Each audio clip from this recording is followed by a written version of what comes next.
Betfred Coronation Cup Group 1 at the 1.5 start. Bellam Justum a little bit upset in stall 7, and they're off. Slight coming together between You Got To Me and Jan Brueghel leaving the stalls. Bellam Justum, Ancient Wisdom towards the inside as they race through the first furlong, and now Continuous goes on and looks likely to set a good gallop here.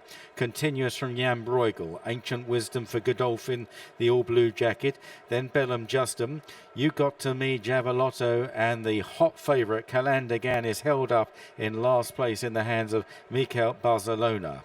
Uphill indeed for the first 5 furlongs plus here, and it's Continuous from Ancient Wisdom in second. Jan Brueghel, who got very warm before the race, in third on the outside of the filly You Got To Me in the violet jacket, David Egan for Ammo Racing. Then for King Power, Bellam Justum, followed by Javelotto and Calandagan on the inside in the colours of the late Aga Khan. Still climbing inside the mile, and Continuous leads the way round a slight left-hand turn. Followed in second by Ancient Wisdom. You Got To Me is on the rail, followed by Jan Brueghel disputing third. Couple of lengths away to Bellam Justum. Calandagan is then up the inside of Javelotto.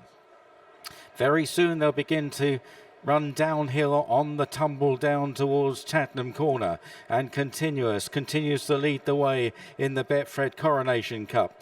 Ancient Wisdom in second, 2 lengths down. Jan Brueghel into third, followed by You Got To Me. David Egan steals a half glance. He sees Bellam Justum to his outside. Then Calandagan just waited with, and Javelotto. About to swing left-handed when they turn in, 3.5 furlongs left to cover, and it's still Continuous and Wayne Lorden from Ancient Wisdom and Will Buick in second place. Then You Got To Me, Jan Brueghel and Ryan Moore. Now Calandagan moves up into 5th place, just to the inside of Bellam Justum, and finally Javelotto down the home run inside the 3. Continuous taken on by Ancient Wisdom. They've got a couple of lengths on Jan Brueghel. Here comes Calandagan down the outside, just running down the Canberra a little bit there, and Mikel Barcelona pulled his whip through as Jan Brueghel now takes it up under Ryan Moore. Calandagan into second. They're getting away now from Javelotto. Staying on in third, Jan Brueghel is being cut back by Calandagan inside the final furlong. Calandagan draws level with Jan Brueghel. They race up towards the line. It's neck and neck, stride for stride. Jan Brueghel is just doing enough. Jan Brueghel won the Coronation Cup, beat the favourite Calandagan. Aidan O'Brien has just extended his dominance in the Coronation Cup with a 10th success. Jan Brueghel, the horse who has delivered it. Fascinating race to watch. What did you make of it? I know, delighted. Ryan gave him a brilliant ride. Wayne got the fractions perfect. Dean rides this horse work. Shane rides him out all the time. Derek and Dawn are in charge of him. Fazzy led him up. So they're all the people that made this. He's a very good horse. He's unbeaten last year. He gets a 1.5 miles really well. Obviously, he won a Ledger. He had a good run back. First time this year, he was second to good horse of Joseph's over 1.25 miles, and probably he's improved a lot since then. Ryan gave him a class ride. Pace was even and honest, and everybody knew that that's the way it was going to be. So it was going to suit everybody, and everyone was going to get a clear shot ahead. But in that ground there today, you were going to have to get a 1.5 miles very well, and we awfully knew His Highness's horse, if you were going to expose him, it was going to be 1.5 miles. Like over 1.25 miles, like he was going to be very tough to beat, but over 1.5 miles, it was if the pace was very strong and solid, we had a chance of beating him. So listen, Ryan was very aware of that, and he kept coming, and he knew if he was going to challenge him slow motion, he was going to find it hard to get by him, you know. So, and that's exactly what he did. He came to him, but didn't go by him quick. And Jan Brueghel doesn't lie down, and obviously then the power and strength of Ryan, it's very difficult to deal with, obviously. No, delighted, Lydia, really. Now, this was a very, very talented horse, as you already described, as a 3-year-old. He was quite raw, though, wasn't he? Sort of, and immature, and it did really well to win the race as he did. First time out, he looked awkward. What was that about? I know, he's this year, because it was 1.25 miles, pace wasn't probably strong, probably got a little bit tired, and probably asking him too quick in the middle of the race. But he's anything but awkward. He's very straightforward. He's a very big horse, so that's why he didn't run at 2. Like you say, he wasn't beaten last year at all.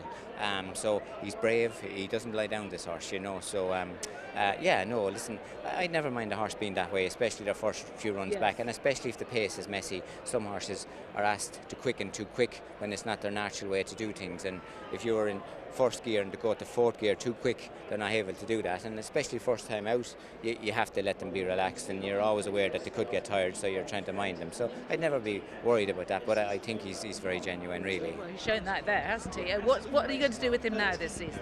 I'm not sure. Like, obviously he could go to Ascot. The Hardwick would have been there for him if he didn't win today, but he can go to a King George. He's very comfortable going up trip. We thought he was probably the biggest certainty ever for the Melbourne Cup last year. The vets took him out, didn't yeah, they? they did, Jan. He was in at such a low weight. Like, we thought that he couldn't get beat, really. But listen, that was last year. He had went through the season, and he was a 3-year-old unexposed. He was in with no weight on his back, like we can see what he can do. And like that was at a mile and a half. And even when he goes further, he's very comfortable. So that's the way it is. As a 4-year-old and as a Group 1 winner, he'd have a lot more weight this time around. Is Melbourne at all on your mind? I ask because you raised it. No, absolutely. I didn't think it would be, No, right? no. Okay, so we're talking about top mile and a half targets around the world. Yeah, I think so. I think the so. Arc potentially. Yeah, I think so. It could be obviously the King George there. So massive race, and all those races. Like, obviously you'd go back to a mile and a quarter for trials for races, but other than that, for the big races, you'd probably stay up at a mile and a half. Okay. And you've also got Los Angeles to sort of swing around at that. That's division right. as well. That's right. So he's obviously the boss at the minute, and so Kyprios was the boss when before he retired, but Los Angeles is now, so they'll all have to go wherever Los Angeles doesn't go, I'd imagine. Absolutely. Okay. And looking ahead to the other Group 1 of the day, of course, the Betfred Oaks, really important. How did Ryan, do you think, choose his horse, Mini Hawk, over Giselle and World? I think it was easy. Whirl, when she went to York, she was very fit. It was a mile and a quarter, so you're trusting a mile and a half will move her up again. We think she's very well at home. She doesn't do much, but she is very well. But up to a mile and a half, we always thought she would handle it. We always thought she would handle an ease in the ground. So Mini Hawk went to Chester just about ready to run. There was always going to be massive improvement. She went there for experience. Ryan rode her and loved her, but she's come forward a lot since then. So you're going to see today how much, and then you're going to see how good she is. And then obviously Giselle is a very good filly, but she's not straightforward. She's a bit difficult. She can do too much. We didn't get to do anything with her before she ran, but she had to run if she was going to run here. And she has been better since the Oaks and since the Lingfield Oaks trial, and probably will get better again after that. But she's a high-class filly, a good, strong traveller, and you'd imagine she will get a mile and a half. But we're going to learn a lot about her today, and we're going to know with her as well. So I think for Ryan, the one to ride was the Mini Hawk, and I thought it was probably a clear-cut enough decision. Okay. That was really informative. Very best of luck in the Oaks, and congratulations here. Thanks, Lydia. Pleasure. Thank you. Watch live racing now on racingtv.com.